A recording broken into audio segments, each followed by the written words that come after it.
Hello everybody and welcome to our broadcasted round of the 60 Plus Racing Adventures GT3 series here for the final season in 2024. This is round number 8 in our very long 13-week season that takes us right the way to the start of December, where we'll go racing at Spa to decide our champion. This time though, it's the Red Bull Ring, just over the halfway mark in this season, and we're very excited to bring you this new round of the championship with the points really starting to take shape. It's myself, Ian Leary, and Darren Thacker along with you for this round of the championship. Welcome along, Darren. Good to have you alongside me. It's the Red Bull Ring this time round. I think this circuit should suit GT3 racing rather well. In the last few weeks, we have had some of these circuits that are relatively straight line speed based. Daytona was 2 weeks ago. In 2 weeks' time, going racing at Road America as well. It very much fits in with this point in the season. A very long calendar indeed. There you see it. Still a very long 5 rounds to go after this one. And you can see Alton Park, it was earlier in the season, it's kind of wedged between Indianapolis and Daytona, which would have been a bit of a chasm amongst the pitchers. But Red Bull Ring, of course, you think about the pinch points, turn 1, turn 3, turn 4, where you could see quite a lot of overtaking. Slipstream here is going to be critical.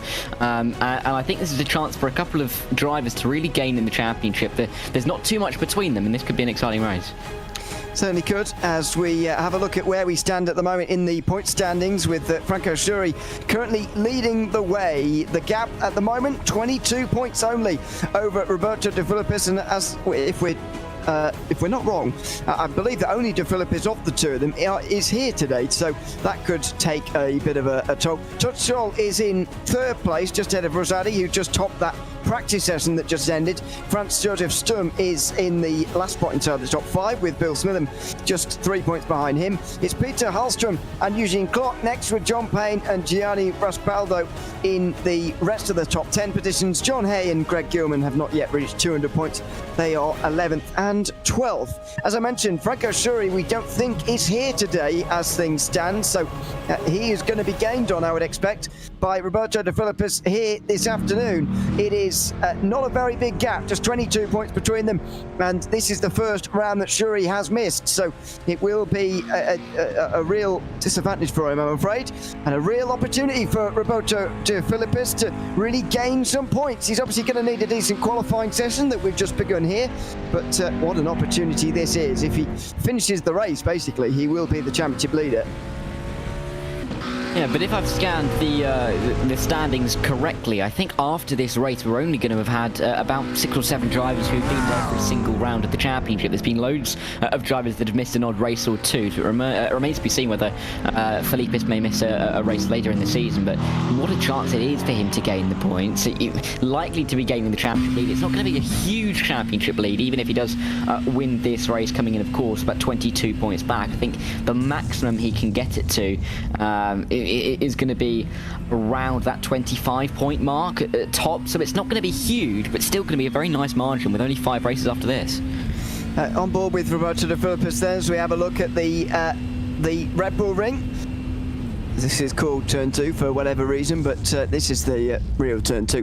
Braking zone uphill, you can brake very late here, which does mean that overtaking is a little bit more tricky than it otherwise might be. You don't want to get too far out on the curve on the outside there through Remer's corner, but either way, he's done okay. And then it's another big exit on the way towards turn 4. There's plenty of big exits that you need. This is a lot more of a difficult braking zone, downhill, and a really off-camber turn as well, which makes things very tricky indeed. Turn 4 never really seems to end. Turn 5 it continues. Then the double left-hander at turn 6 and 7. This is Roush Corner. A lot of understeer here in the McLaren. That's going to be off into the gravel. That's going to be an off-track, which is also a big talking point round here. You can get plenty of off-tracks on this circuit. I would imagine that was one of them for De Philippis, and he'll be dropping... well, he won't set a time this time round, I wouldn't have thought.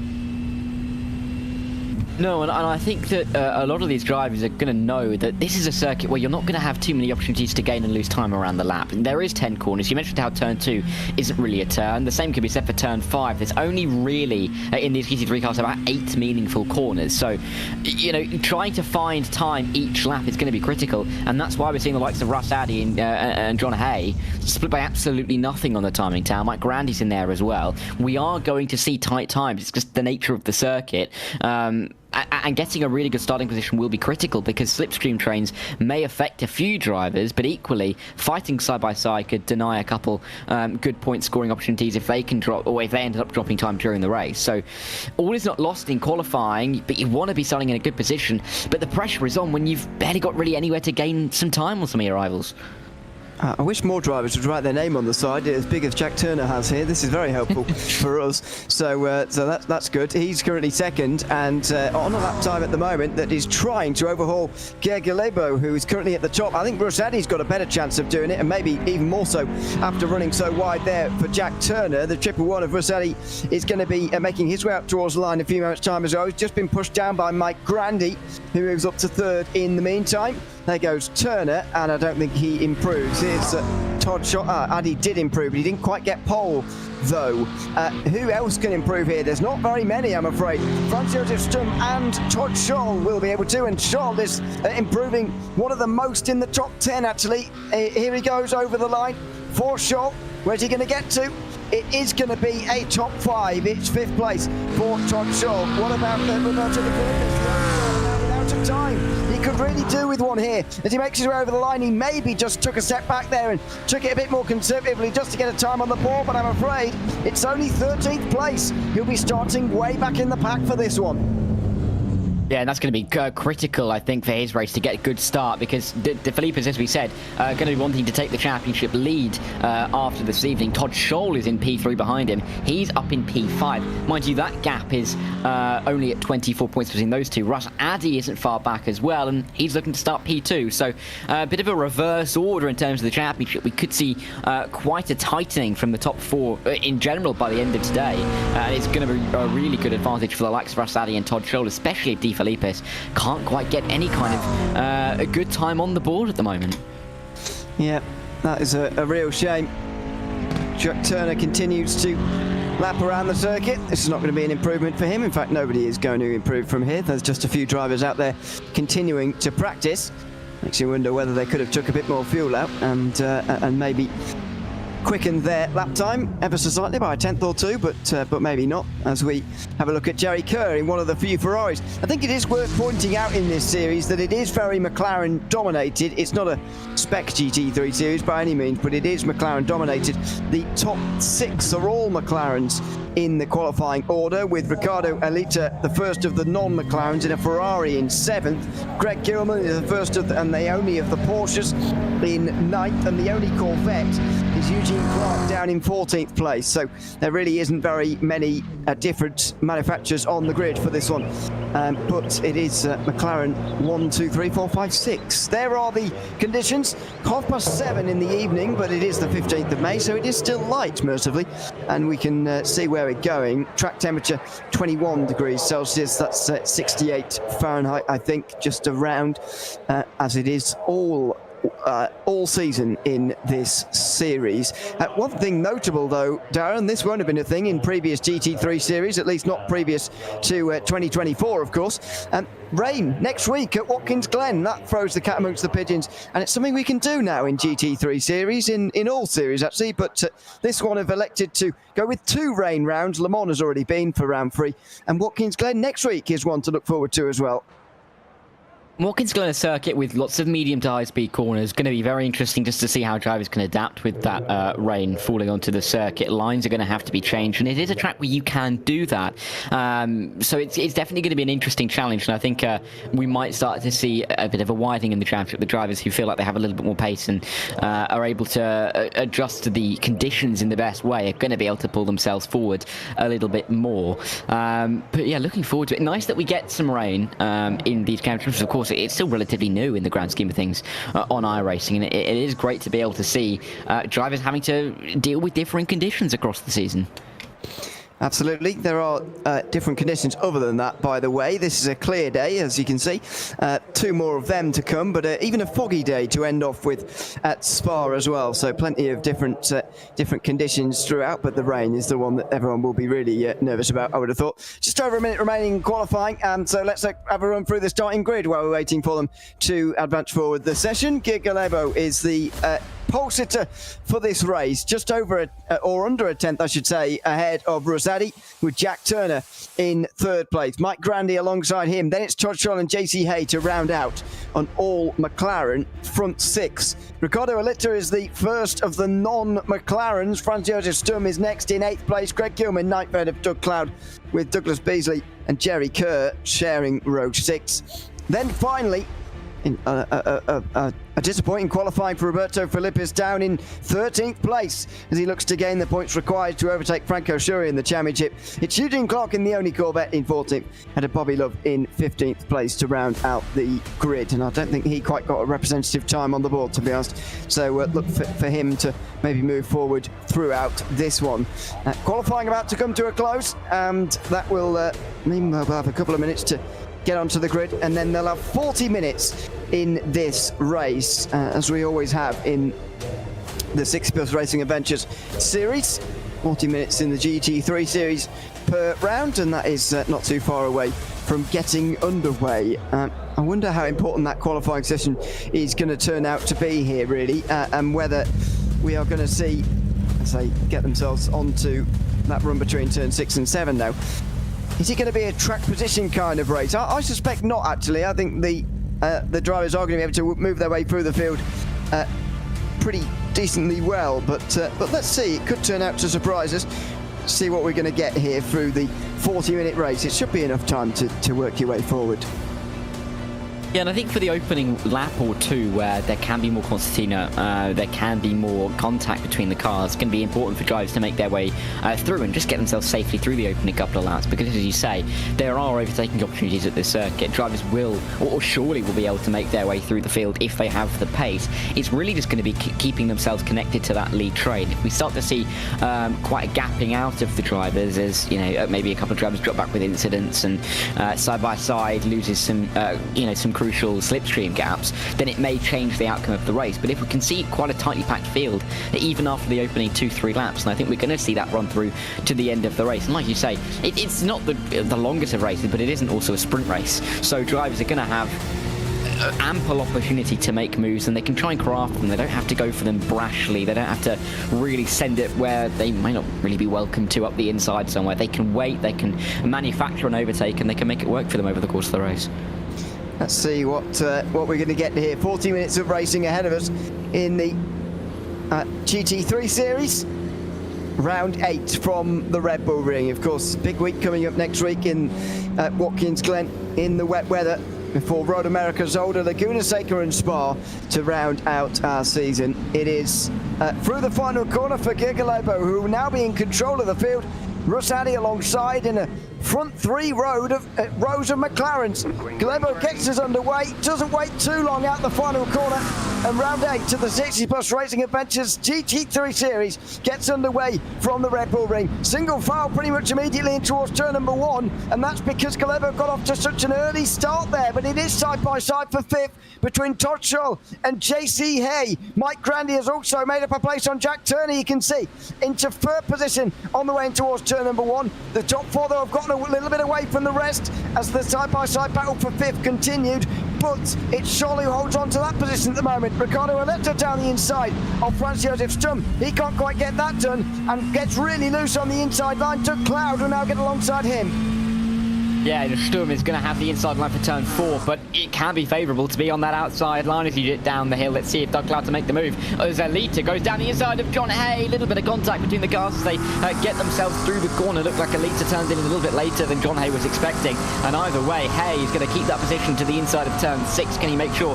that there's no way around the outside for Alita? He can. And Alita's going to have to sit exactly where he is in his Ferrari for the time being at P7. But you can see that these cars still tightly packed in the train, and Stubb still looking for a move towards the end of the opening lap. Yeah, you can see the onboard camera there looking backwards in the bottom right of your screen as we were on board. We'll have plenty of time to look at that as well throughout the day as we see Roberto Philippis in the background going around the outside of Greg Gilman. That was impressive. Into the penultimate corner, and it has been an impressive start from the driver of the number 1. I always suspected he qualified lower than where he was going to be able to race, and at the end of the opening lap of this one, it's unsurprising that Roberto De Philippis has got the most positions gained of anyone in the 15, as we meanwhile see Doug Cloud down the inside trying to anyway on Stump. That will allow De Philippis another position surely.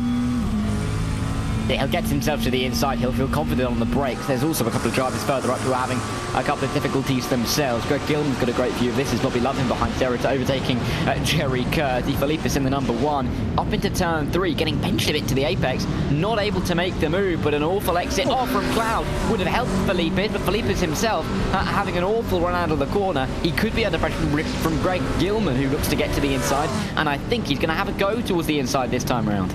Got a bit of a slide on the curb on the outside there, De Philippis, but it's a good run and a good braking zone, I should say, and he's got himself back into 10th again, or at least he's held on. JC Hay is the cork in the bottle here from 6th place, as I'm sure you can see in the white McLaren at the front of this group. Then it's Ricardo Alita, Franz Josef Stum, Doug Cloud, and then the light blue of Roberto De Philippis, you can see in the main part of our shot. Further up front, Gigalebo is still leading, but not by much. Rosati is putting that pressure on into these final couple of corners. Yeah, let's see if Rosati can make any kind of move. You can see him stalking into the final couple of corners, taking a better line than Gia Kiebo as they run their way across the curbs, and Rosati not having to take as much of the curb as the 59 car, so maybe signalling a little bit more comfortable, of a comfortable feel in his car, and we'll see if he can do anything with that. Nice to see that we've still got these trains after the opening few laps. Joseph Sturm again looking for the move, but De Philippis, that's a big send to the inside, and it's not going to work out for him. He could find himself under pressure massively from Greg Gilman on the exit. And very much could. It's always the problem when you're going for one of these moves, and Gilman's going to get the push from Love, or at least he was getting the sort of backdraft from Bobby Love, but not for too much longer. He pulls back to the racing line just as if to wait for the prevailing driver in this fight. They go absolutely door to door into turn 3. Little bit of contact, I think, on the exit as well. Gilman will do well to stay even a little bit alongside here, though.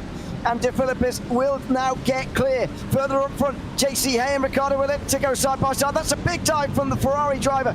And Ricardo Alita is now through on JC Hay. He is still the best of the rest in terms of manufacturers. It's Ricardo Alita, and he's now in 6th place as well.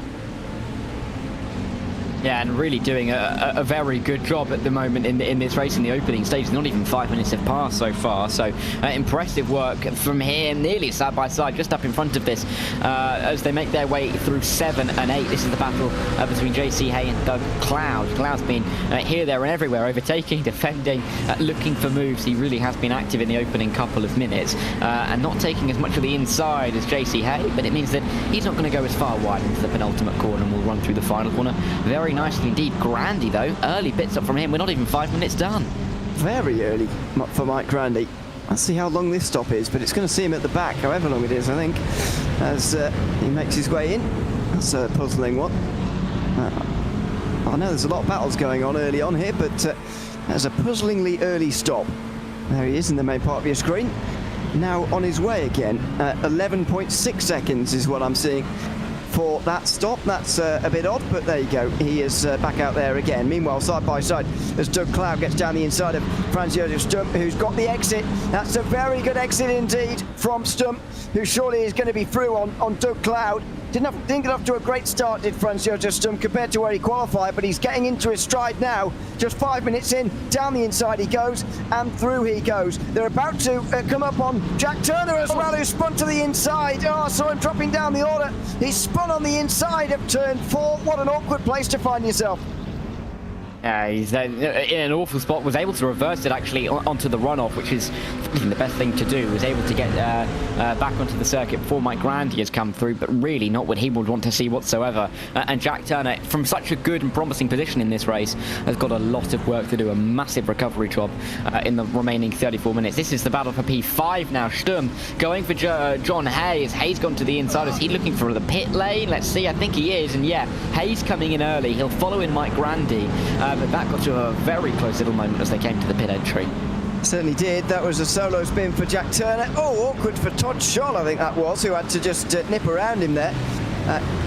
Good getting out the way there from Turner. Did cost himself a lot of time, but he was very honourable in getting out the way there, actually, and so fair play to him for that one. Here's Roberto De Filippis again, as they've all overtaken JC Hay, Jack Turner, and of course Mike Grandy, who've all dropped down in front of them. Now they're fighting for 6th place here. It's the outside line for Roberto De Filippis now, but Doug Cloud is braking late enough on the inside to hold on. Oh, Gilman was close to De Filippis there on the inside line. That's not a very good line from Gilman, but Bobby Love not able to quite take advantage at the moment either. It's been a very lively opening to the race, especially in this midfield group.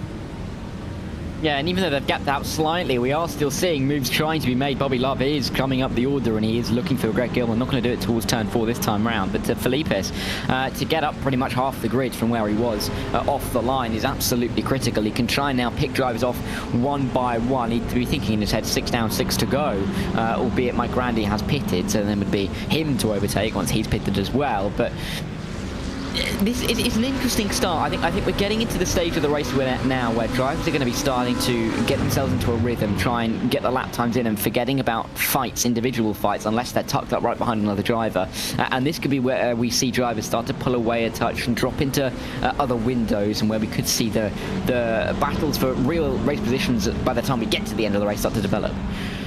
Let's see what we're going to see here for the remainder. 32 minutes still remaining, and Cuculebo is still leading the way ahead of Rosati. The battles are further back. That was a look from Bobby Love on the inside. Gilman actually gave room as if Love was going for a move there. And Eugene Clark will get the exit as a result in the grey, white and red Corvette on the outside now. Will turn to the inside for turn 3. If he's still alongside, that is. Will need to probably brake quite late if he wants the place, and he doesn't brake late enough to stay alongside. Needs to avoid contact, I would have thought, on the way up through the hairpin.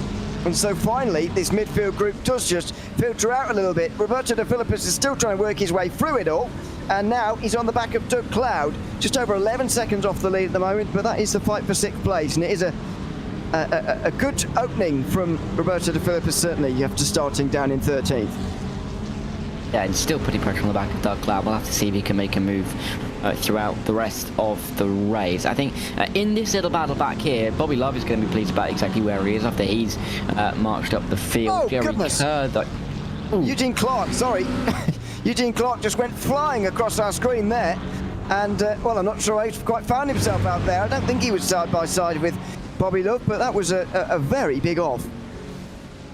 Yeah, I was I was looking at the timing tower there. I didn't even see it. Let's see it from Eugene Clark. Yeah, and that's why it flicked across our screen, because I mean, he almost steered into it, trying to catch it, not ending up working, but keeping it out of the wall. That's the main thing, isn't it? Yeah, well, exactly. He only went across our screen with quite such velocity because he was, as you say, well, not overcorrecting, but just sort of snapped the other way as he was trying to save the initial slide, and because we weren't quite focused on him, it looked quite dramatic, but in the end, he did gather it up quite well and stays ahead of Douglas Beasley, although he did lose a place to Jerry Kerr in 10th. This is the battle for 8th in the meantime. Bobby Love on the outside again here, breaks late. This is a good run round the outside from Love. Will he be given the room? Oh, just about. He's pushed up on the curb. That's pretty much the exact amount of room that Greg Gilman should have given. That's what he did give on the outside line there of turn 3, and Gilman will have the run as a result on the way towards turn 4. It's going to have to be another late braking manoeuvre from Love if he wants to place.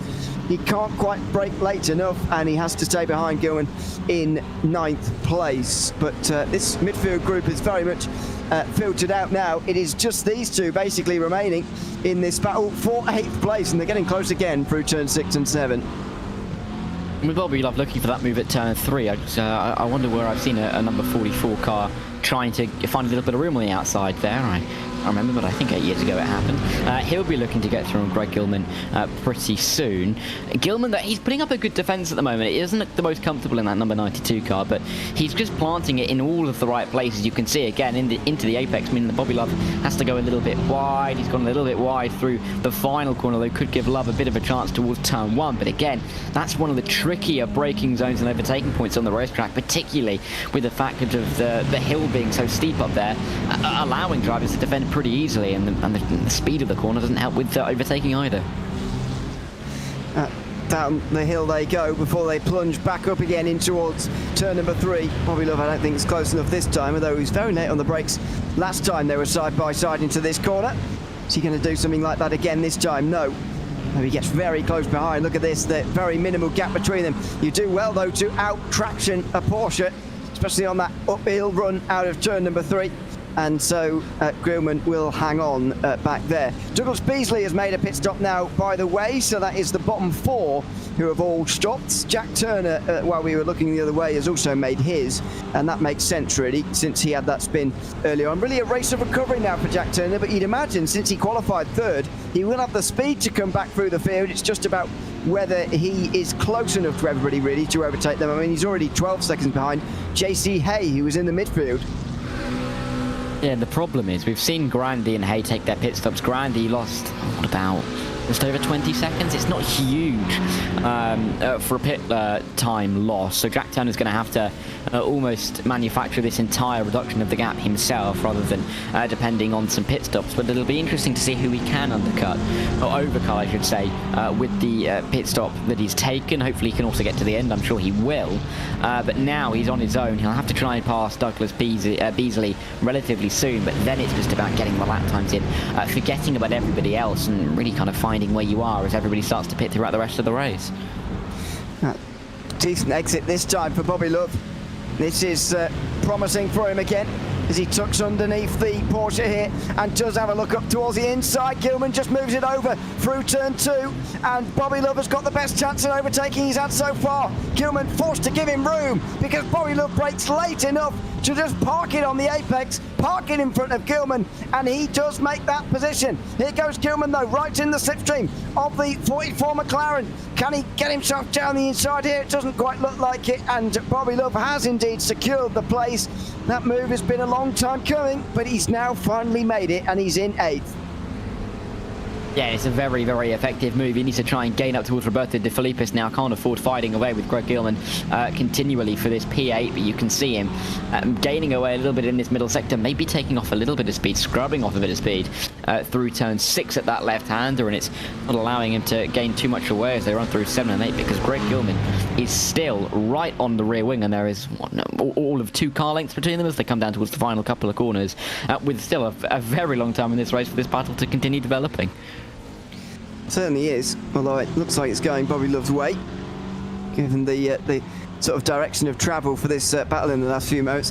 The group for 4th place is still going on, but there hasn't really been any fighting going on there. Ricardo Alitta is leading it, ahead of Franz Josef Stum, with Doug Cloud in the black and orange McLaren in 3rd, and then Roberto De Filipis in the light blue McLaren just in 7th place, a bit further back, 4th in the group, but they haven't really been fighting with one another so far. Might be the sensible thing to do with some others around them having stopped earlier on. Jerry Kerr is just ahead of Eugene Clark in the final 2 of those who haven't stopped yet, although it looks like that has changed now rather quickly.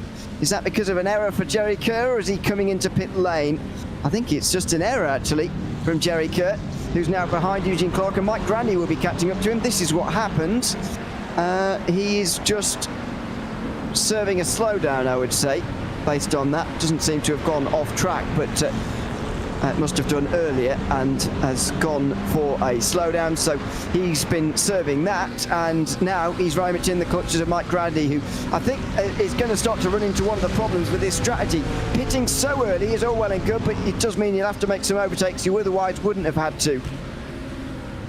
Yeah, he's going to have to make them quickly. He can't afford to be stuck behind these guys, and he's showing very good pace. That gap between himself and the leader, Guillebo, is coming down lap after lap. So he is. This strategy is working at the moment. It remains to be seen how it will work once the front runners pit, but he cannot afford to get stuck behind the likes of Jerry Kerr. You can already see. Oh, well, made the move already. I was going to say how you can see how he's gaining, or maybe he hasn't, as they go side by side, probably towards the final couple of corners. We've got no idea. Oh, that's why, because Jerry Kerr's in. That's why they were changing so much. There was no battle. You didn't miss anything. But there was just Jerry Kerr coming in instead. I would imagine Mike Grandy will catch Eugene Clark pretty soon as well for 10th place. So that will be one to keep an eye on for the reasons we were talking about earlier on. But I guess another one to keep an eye on is Guillebo versus Rosadi at the very front of the field. They've both still got to stop, but they can't afford to cost each other too much time battling, because Mike Grandy will beat them both if they do. Mike Grandy, of course, a driver, well revered here, so not going to be someone that people are. I don't know, it's going to be a name that people are watching out for, I think, effectively throughout the rest of this race. If you're Eugene Clark, you see Mike Grandy coming up behind on a different kind of strategy, and then he's already pitting, you're thinking, am I really going to fight this one too hard? I think Mike Grandy has that to his advantage. His pace will really work in his advantage for drivers who maybe don't really want to get themselves caught up in anything, don't want to lose themselves time, so we'll have to see if that works out for him. He's still got a lot of gap between Grandy, between Clark and Gilman as well, as they run up towards turn 1. Grandy is looking keen though. He's ducking and diving. He's gone to the outside, and he's trying to get that run through turn 1, and I think he's going to have a great go at turn 3. Guillebo very much parked it on the apex there, but that might not be enough. And he squeezes along the right-hand side. There was only just about a McLaren's width there, but he's managed to get through it. And now he's got his nose in front on the way towards turn 3. Round the outside for Guillebo, breaks very late, but Addy does as well. They remain locked together. Guillebo goes round the outside though and should have a more progressive run on the way out, and so through he goes back into first place again, but it is costing them time. Grandy in fact gains a couple of seconds on them as that battle has been going on. Last time around he was half a second quicker than Addy anyway. Guillebo went off the circuit, and so his lap time didn't count, and I'd imagine they will both be slower than him this time round as well as they go side by side towards turn 6. Guillebo is still in front, just about. Yeah, you can see the gap between Guillebo and Grandy on Grandy's time. It was 25 when he overtook Jerry Kerr not too long ago. It's now down to 22.5 of these two squabble away. And it's just hurting them at the moment quite a lot. And they're going to have to sort it out between themselves. Is anybody going to come into the pit lane, maybe split this battle up? Yeah. Yes, is the answer. I really was expecting to say no, but Rosadi is coming in. And you can see them swapping positions there. That's exactly how we saw Mike Grandy and Jerry Kerr fight when they weren't even on the same part of the racetrack. And Rosadi is trying something different. The question will stand of where will he come out? Yeah, it will be a big rejoin coming up here for Rosadi with Mike Grandy.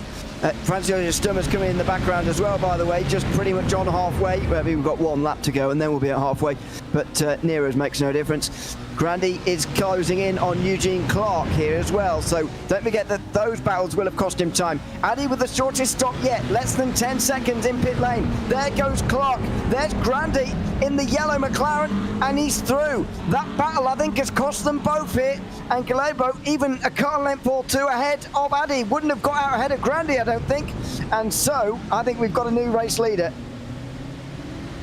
I think we do as well. I mean, Grandy, it's working out to his advantage. The only question will be, can he keep this kind of pace up? Will the others have an advantage after pitting about 15 minutes afterwards? Guillebo, of course, is going to have the freshest car out of the stop. Let's see if it makes any kind of difference. But for Mike Grandy, getting past Eugene Clark here could be really, really critical, as he may be able to hold up Addy. Worst case scenario is that Grandy fights away with Clark, and Clark then pits before Addy even comes up to the back of him. So a lot can go wrong for Grandy here, but he's in the winning position for the time being. Can he hold on in the second half of the race? Let's see as Grandy just closes in onto the back of Eugene Clark. This is important for him to get through here for Grandy, as meanwhile we've got pit stops in that group battling for third place. De Phillip is the only one staying out, as Ricardo Alita and Doug Cloud are both in. Oh, and they very nearly hit each other as they both slow down in time for the lane. The pair of them will be out around Franz Josef Stum, of course, who came in just with Rosati, just behind him indeed, and so they will be aiming for him, although, oh, it's a big misjudgment, big misjudgment from Doug Cloud, who I'm afraid is only now getting service. He will be well behind Stum. It will be more about where Ricardo Alita is in relation to them. Meanwhile, Mike Grandy does get through now on Eugene Clark, maybe a lap or two behind schedule. Yeah, and let's see if he can really try and pull this gap away now. Eugene Clark could become a bit of a pawn in this race, with Russ Addy coming in up behind, but Grandy going wide through turn 3. That is not the exit that he would have wanted or needed. It's going to lose him a little bit of time, and Eugene Clark may have another go towards turn 4, but realistically he's miles back and nowhere near enough to make any kind of sense. But Grandy will continue to try and drive away. Greg Gilman 4 seconds up the road. Is he going to catch by the time they make their way into the pit stops? I'm not too sure. Addy got very close to Eugene Clark there on the way down the hill in towards turn 4. That was very late on the brakes indeed from the multicoloured McLaren, we'll say. It's a very good livery, I've got to say, but just because it's so distinctive more than anything else. Out of turn 7 they go, through turn 8. Eugene Clark stays right in front of them, still yet to pit, by the way, in the Corvette, so that's certainly holding Addy up, and he'll be hoping, Rosati in the 111, that Clark doesn't decide to come in while he's right behind him, because it would really cost him some time, but no, he stays out, and Addy's going to have to make this work on the circuit. He's going to have to make this overtake on the circuit. He's got to do it quickly as well, because with every corner that passes, Grandy will be getting further away. Yeah, and Grandy is really going to be enjoying seeing this in his wing mirrors if Rosati cannot get through on Eugene Clark, but he's going to have a great run here out of turn number 1. Up the hill towards 2 and 3 is where he's going to be trying to pounce and get himself back up into the top 6. Is he going to go for the inside line? You bet he is. Let's see if he gets it done on the brakes. It's a very wide line from Eugene Clark, a gulf between them in terms of how tight that they're going to be able to take the corner. Great exit will be favouring Eugene Clark, but not enough to keep Russ Addy at bay. And Addy's going to be through and not really challenged down towards turn 4. He can now charge after Mike Grandy. Certainly can. He'll be in the top 5 if you can make that overtake, but it would probably more importantly would be in the lead when it all shakes out. Greg Gilman is going right beside Doug Cloud further down. Doug Cloud, of course, had to reverse a long way into his box, and so has dropped a few places. He's no longer with Franz Josef Stum and Ricardo Alita, who are back together again, and who he was battling with earlier on, but instead he's battling with Greg Gilman. He's now through, though, on Gilman, and again, much like it is for Jack Turner, the second half of the race is going to be about a bit of recovery for Doug Cloud as well, depending on who gets ahead of him after these pit stops. Yeah, and we'll see what Gear can do from his position, because he's likely going to come out around Eugene Clark. I think he'll be about half a second behind at the moment, but he's gaining away, so we'll keep an eye on him. Time is ticking away now. When you have a 40-minute or so race, the first 10 minutes or so can feel a little bit longer than they actually are with the fighting that you see, but then all of a sudden it feels like you've only got 15 minutes left, and it really is now. It's a sprint race to the end. Drivers have to start making the moves where they can. Greg Gilman is one of those drivers to try and get through on Doug Cloud, but also the likes of Jerry Kerr trying to get through on Douglas Beasley. Jack Turner has to really turn the wick up now if he wants to gain any more positions, and for Guillermo, he's going to come out of the pit lane with not much time to do much about his position, so it's going to be quite frantic to the end from here. Certainly is. This is on board with Gilman. I've never understood why there's an onboard camera and an actual mirror, but anyway, that's what he's got to look at, but there's not much to look at behind him. It's all through the windscreen at the moment with Gilman, because Greg Cloud is just up. Doug Cloud, excuse me, is just ahead. I'm mixing the two names. For 10th place. This is about 3/4 of a minute off Gear Glebo, who is being caught actually by Todd Scholl. The gap now 2 seconds between the two of them, although it was very similar between the two of them on the lap time before this one. The one they've just finished, now crossing over the line, was 4 tenths quicker for Todd Scholl. So he is gaining a little bit. Of course, as you mentioned earlier on, Scholl is third in the standings. And so if he can gain some points on Roberto De Filippis, he might be able to just edge ahead of Franco Sciuri. I don't think he'll quite get there. He could, though, get closer to De Filippis, who's only 24 points ahead of him.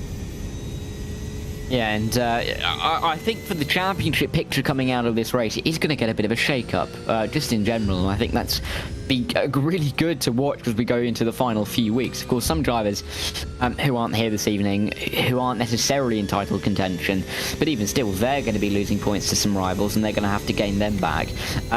But also with the fact that we've had 41 drivers race in this series in the opening 7 rounds. We've only got 15 here this evening. So drivers who are going to be further down the order, the likes of Douglas Beasley, he's 32nd in the championship. He's 14th in the race, but it doesn't really matter. He's going to be gaining a heap of positions. And for a lot of guys, they don't necessarily think about the championship. They know that they've not got the pace for the championship. For a lot of drivers, these points could be really critical for them to maybe get towards a top 10, top 5 in the championship. And their own goals are going to be likely to be attained. And it's always interesting to see when you have quite a big championship with lots of drivers, but not everybody turns up every week, where drivers are aiming for, because it can be shifting boundaries, because you never necessarily know who's going to be turning up week on week. Exactly. It's very tricky indeed. To your point, 41 drivers have made a start this season. That is at least one start. We've got 33 drivers who've made 2 or more, so you get the picture. It is a very strong field indeed of drivers who have been here on plenty of occasions. And just to clean things up, 11 drivers coming into this round who have been here at all the rounds so far, although Franco Sciuri, Bill Smitham, Peter Hallström, Gianni Raspaldo, and that's it, actually, will be all taken off that list at the end of today, but nevertheless. Bobby Love, meanwhile, makes his way back out again, as we just saw. That is going to be quite close, actually, with Doug Cloud on the way out here. Will he be ahead?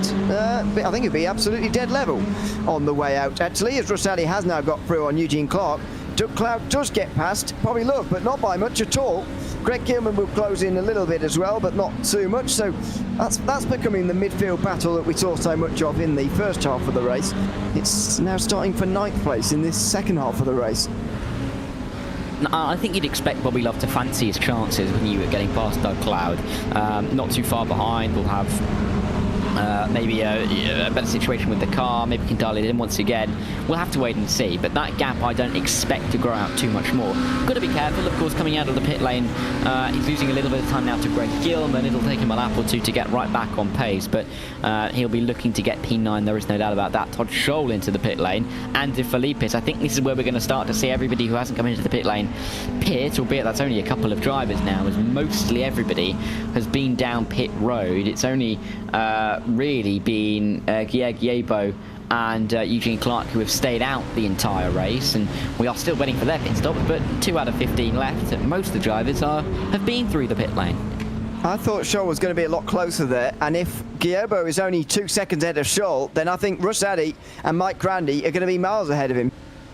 We'll wait and see, of course, because there's still only 12 minutes remaining, and that means that not much time left for Giebo to come in. But then again, Mike Grandy came in after only about 5 minutes of this race, so clearly these cars can go quite a long way on fuel, and Grandy believes he can go 35 minutes. So let's see if that proves to be true. But at the moment, that's not looking like good news at all. Todd Scholl is out very much in a world of his own. He is quite a long way ahead of Stump, quite a long way behind Clark, who's also yet to make his stop. And I would be a little bit concerned if I was Giebo seeing that, because I think that Grandy and Addy have been very quick on the undercut here, and they'll both be ahead of him.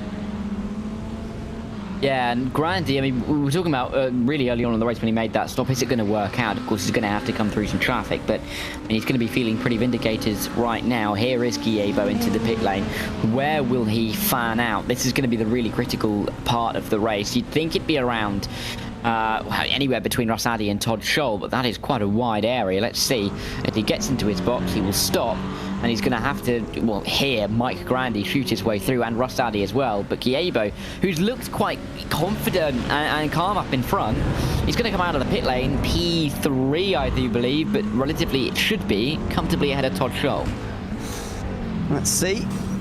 You'd imagine so, and indeed the answer yes, but that's quite the undercut for Grandy and Addy, who are now fighting for the race win between themselves. So Giebo, I'm afraid, drops way down the field in this one. That will be a disappointment to him for sure. Eugene Clark drops down the field back to where he was earlier on in the day and goes behind JC Hay back to 12th place. Jack Turner will be not far behind him and presumably looking to make a move pretty shortly. So the battle that we have on the circuit now, the closest one anyway, is between Bobby Love and Greg Gilman again, as Love tries to pull away from the only Porsche in the field and maybe catch Doug Cloud as well for 8th place. As we saw in that rejoin between Love and Cloud, it was very close between them. Cloud has already, though, pulled a second or so over his fellow McLaren. Greg Gilman is the driver who is looking the fastest out of these three. He's getting up towards the back of Bobby Love. He's gained in comparison to Doug Cloud over the last 5-10 minutes or so, so he's looking pretty good. We could see this little train of three bunch up, and this is of course right for the midfield position of P8, 7 in front, 7 behind, and you know, it may not be that much of an accolade, but hey, it's an extra couple of points. There's Ricardo Alita though. Alita has gone around. He's going to drop right down the order. That becomes a battle for P7 now with Doug Cloud in front. JC Hay will come through and he will find Alita off the road. He'll pick up the position on the 088. But what happened to Ricardo Alita there? We will have a look again. Here it is, through turn 6 and 7. It's through the second part where it really went wrong for the Ferrari. Oh no, it's through the first part, excuse me. Just too much speed on the way sort of through the middle and the exit of the corner, and then it's a real task to get yourself back onto the circuit again without really interrupting everybody else, because of the way those corners are configured. And so now he drops himself behind JC Hay, just in front of Eugene Clark, who is going to be defending from Jack Turner here. There are positions on the table, I think, for Turner in these final 8 minutes. Look at them there. 6 positions just in his eye line. He's not going to get all of them in 80 minutes, I wouldn't have thought, but he's got to try and get as many as he can here in these closing moments. Where would we be without dreaming, though, eh, Ewan? I mean, at least he can go for it. I mean, the likelihood is slim, but Eugene Clark, let's see what he can do. Jack Turner, let's see what he can do. Alita would be a target, definitely, for them after his spin. But there's chances here. There are definite chances for these guys to make positions, and only 7 minutes left. They may get quite keen to make these moves. They can't hang around any longer. It's going to be important for them to really go for it now. It certainly is. Out of turn 4 they go. Eugene Clark could really stem the progress of Jack Turner here and ensure that he doesn't finish inside the top 10, because I think that is very attainable here for Jack Turner personally. JC Hay and Ricardo Alita are not that far ahead, although Alita is a quick driver as well, of course, in the Ferrari, so he won't be easy to pass. And the longer this race has gone on, I think overtakes have become a little bit more difficult to achieve. So the field gets more spread out and everyone gets a bit more comfortable. They're getting a little bit more difficult to overtake as well, but let's see how long Turner needs to make this move, as Clark goes a little bit wide. Across the line, just under 7 minutes remaining. There should be another 5 laps for Jack Turner to do this. They will tick by very quickly indeed. The nature of this circuit with the long straights means that, I mean, time evaporates from you. So you're spending far too much time for your own liking going down a straight and feeling like you can't gain any time on the cars around you. So that will go very, very quickly in the cockpits of these cars, particularly in this battle to get inside the top 10. Eugene Clark not really making any inroads on Alita, but Turner not really being able to do much on Clark either. For Turner, who spun, P10 would definitely be the goal here, but as we've been talking about the last few minutes, it's just almost, I mean, with every passing second it becomes increasingly unattainable for him. He'll continue on and Clark will make another couple of mistakes, but for Jack Turner, he's just not close enough into the acceleration zones to make the move into the braking zones. Absolutely. This could really be a thorn in Jack Turner's side, I'm afraid, to end out this race. Oh, and there it is. There's a huge slide. It's a good save, actually, Great save from Jack Turner, but that really will stem his progress and may even ensure he finishes down in unlucky number 13 here in this race. That was a real big save. He just seemed to get on. He was just pushing harder and harder, I suppose. Brugge corner. This is on board. This will be quite something to watch. Just knocks it down to second. Tries to get on the power on the exit here.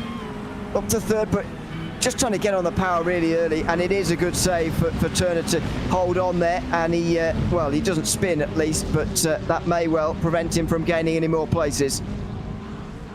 Yeah, he's going to be stuck down there now in P13 unless there's any kind of incident for these guys further up, which could happen. We've just seen it happen to Jack Turner. It can still happen to these guys like JC Hay, Ricardo Belita and Eugene Clark, but you'd say it's unlikely with time really ticking away in this race. It's interesting to me that we do have the big gap between the likes of De Filippis and then Doug Cloud, because from Doug Cloud down to Jack Turner is only about 11 seconds, but Cloud himself is 27 seconds down on our leader, which shows how close the midfield has been and how good some of the leaders have been in trying to pull away in this race. Absolutely, the field spread now just over a minute or so as Mike Grandy goes over the line again to begin 3 laps to go in this race. It's been a good drive from him. Really good strategy, as long as he can make it home. He pitted a couple of laps before Jack Turner, who pitted pretty much in response to his spin, alongside JC Hay, who also made the very early call. But Grandy was the first to come in, and it's turned out to be an inspired decision.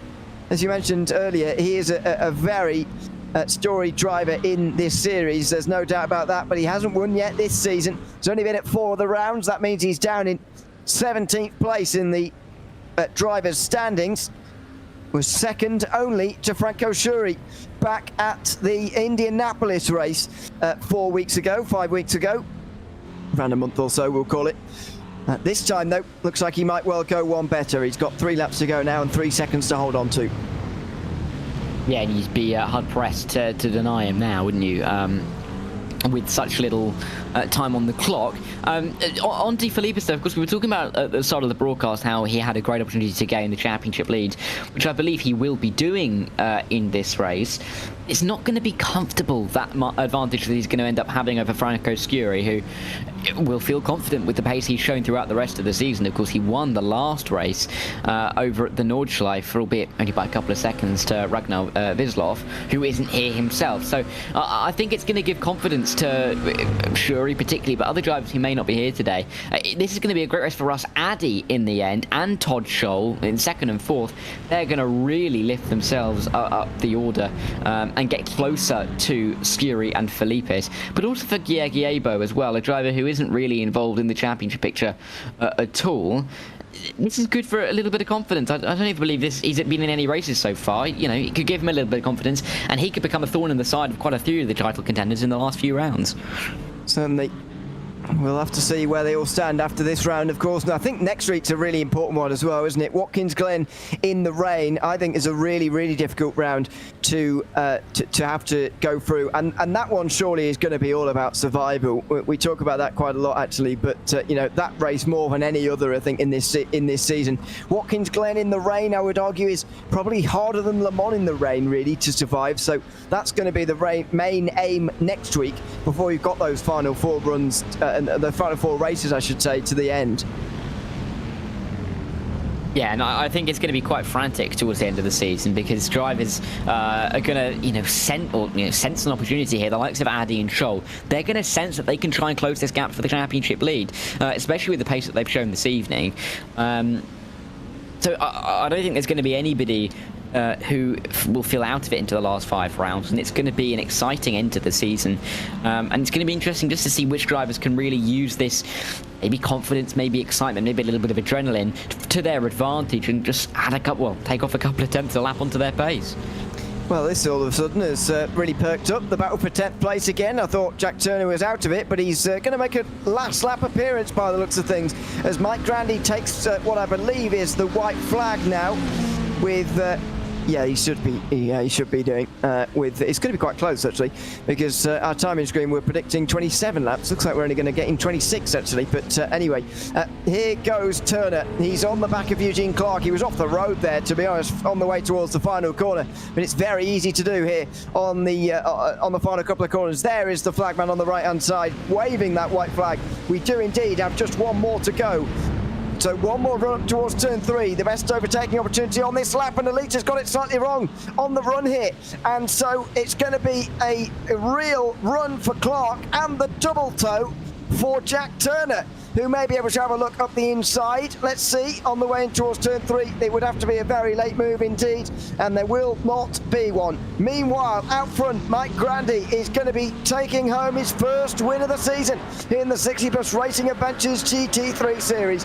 An early pit stop from him, a big strategy call, meant that he pitted after just 5 minutes in this race, but he's been able to go to the very end on fuel, and he's going to make it too. Mike Grandy wins at the Red Bull Ring to take his first victory of the season ahead of Rosati by just over 2 seconds, and Porsche Tagugiobo is going to only finish in the podium places. What about those finals places inside the top 10? It looks like JC Hay is going to take that one, but what about 11th? Ricardo Valetta looks like hanging on here in these final couple of corners. Eugene Clark will be sniffing an opportunity towards the final couple of turns, but really tricky to really send it here. So I think he's going to sit in behind. Indeed, he will at turn 9, turn 10. He may have a bit of a run to the inside. It's such a short little scrape between the two penultimate and the final corner. But you're never really going to get a run, and in the end it will be Alita who just about holds off by the barest of margins, less than half a second to Eugene Clark. Jack Turner having to settle for P13. He'll be thinking how much more he could have got. His spin cost him about 20 seconds. He was 12 seconds off 7th. Mike Grandy wins by 2.2 seconds in the end, ahead of Rosati and Gigliobo, who finishes on the podium. It's Todd Scholl and Franz Josef Stum who round out the top 5. Roberto De Filippis doesn't take full advantage of Franco Suri's absence, but does finish 6th to take the championship lead. Doug Cloud holds off a real midfield battle to finish 7th, ahead of Bobby Love. Then the only Porsche of Greg Gilman and JC Hay, the final driver inside the top 10. Ricardo Alita held off a late battle there, ahead of Eugene Clark and Jack Turner. Douglas Beasley and Jerry Kerr round out the 15 finishes in the race. Let's chat to Mike Grandy after this one then, as he takes a first win of the season in the GT3 series for the final season in 2024. Welcome in, Mike. Good to have you with us, and congratulations on your victory, Mike. I mean, it was an early pit call from yourself. What was the thinking behind that one?